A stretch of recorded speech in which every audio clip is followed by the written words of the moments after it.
In today's video, I'm going to teach you Docusign Delegated Signing vs Signing Groups, how to set it up. 5 minutes. Let's start with a quick overview so the rest makes sense.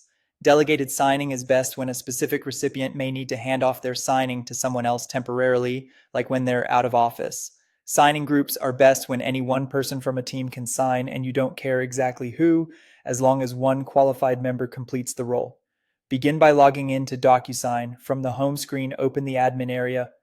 In the admin console, go to Signing Settings, then find the Delegation section. Enable the option that allows recipients to assign a delegated signer. This organization level setting is what makes delegation possible in your account.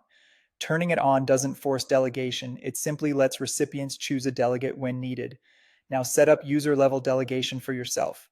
Click your profile in the top bar and open My Preferences. Go to Delegation, choose Add Delegate, pick a user from your account, and set a time frame for their access. This defines who can sign on your behalf and for how long. Keep the window as short as practical. Pick someone who understands your documents, and remember, you can return to this screen to edit or remove a delegate anytime. Next, let's configure signing groups. Head back to Admin, then open Users and Groups. Select Groups and click Add Group. Give the group a clear descriptive name so senders can find it easily later and save it.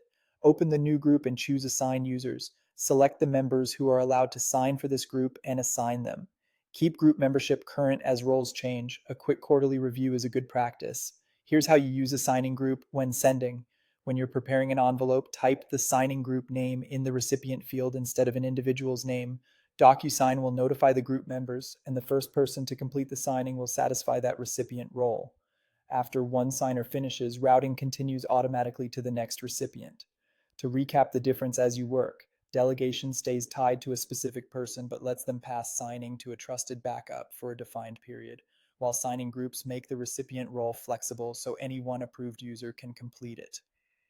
Use delegation for temporary coverage and auditing clarity.